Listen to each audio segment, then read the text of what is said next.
नमस्कार दोस्तों, मैं अंकुर उपाध्याय स्वागत करता हूं आप सभी का आपके अपने YouTube channel share market analysis में। दोस्तों, एक ही दिन में बहुत कुछ हो गया है। पोर्टफोलियो में नुकसान हो गया है, सीरिया पे अटैक हो गया है, इन्फ्लेशन डेटा आ गया है, एफआईआईज ने सेलिंग कर दी है। ये सारी कुछ चीजें आज सिंगल डे में हुई हैं और इन सबसे बिल्कुल नहीं डरना घबराना। ये मेरा डायरेक्ट आप सभी के साथ शेयरिंग है, जो डिस्कशन है वो बता दिया मैंने। अब मैं एक एक करके चीजों को डिस्कस करता हूं।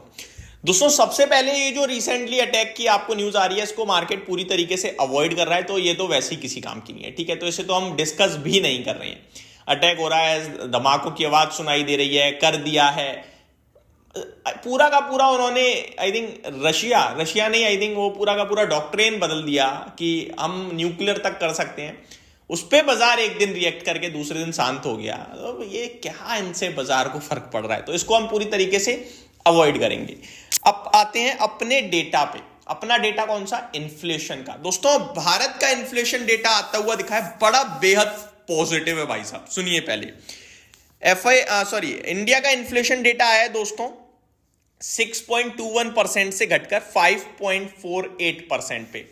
ये बड़ा पॉजिटिव है दोस्तों। इन्फ्लेशन का डेटा घटकर आता हुआ दिखा है 5.48% पे और अनुमान 5.53% का तो है, यानी कि जो एस्टिमेट्स थे उससे सस्ता ही रहा है महंगाई दर।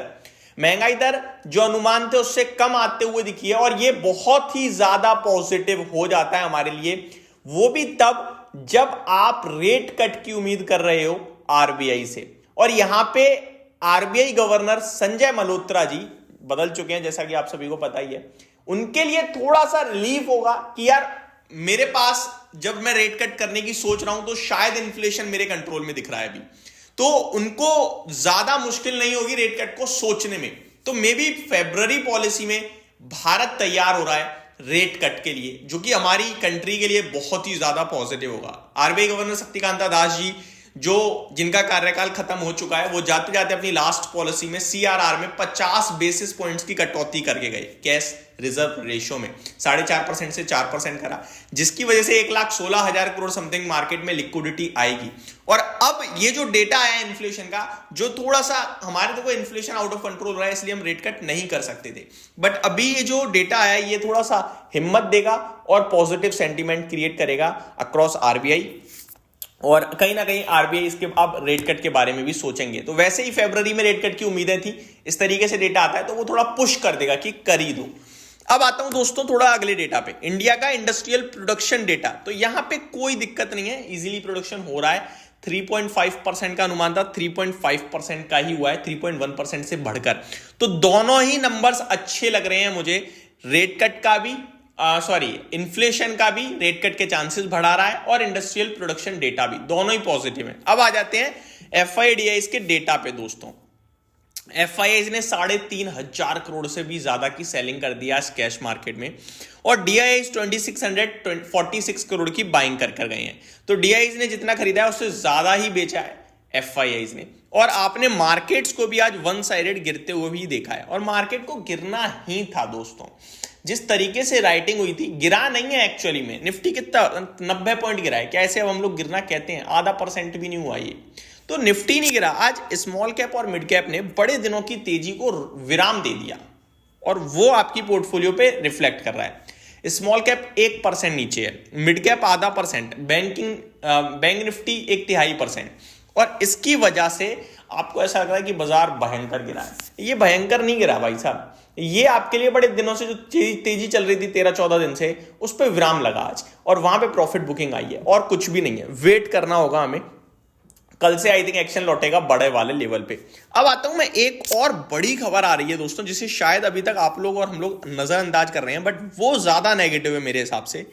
चाइना दोस्तों, चाइना स्टिमुलस की तैयारी कर रहा है दोबारा और रेट कट भी करेगा अपनी कंट्री में ग्रोथ के लिए। और अगर ऐसा होता है देन दोबारा ये एफआईआई को अट्रैक्ट करेगा शॉर्ट टर्म में टेक्टिकल मूव्स के लिए, और एफआईआई के पास भारत देश बचता है बेचने के लिए। रीजन इसलिए नहीं कि हमारी कुछ दिक्कत चल रही है, रीजन हमारा देश बहुत लिक्विडेट है।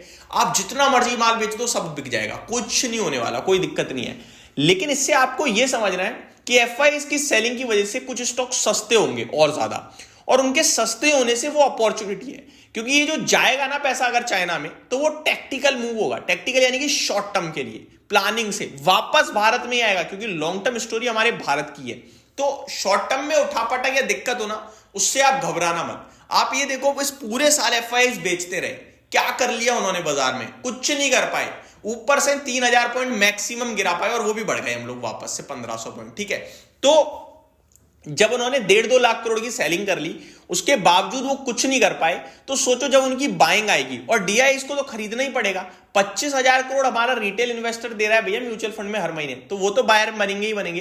तो आप ये सोचो कि कितने बड़े लेवल पे आगे फ्यूचर में तेजी बन सकती है। और ये 25,000 करोड़ जो मंथली एसआईपी पहुंच रही है, वो करंटली पहुंच रही है, आगे चलकर ये फिगर बढ़ेगा ही। 25,000 करोड़ से भी 3 लाख करोड़ की बाइंग बनती है डीआई की। बेचो, कितना बेचोगे एफआईआई?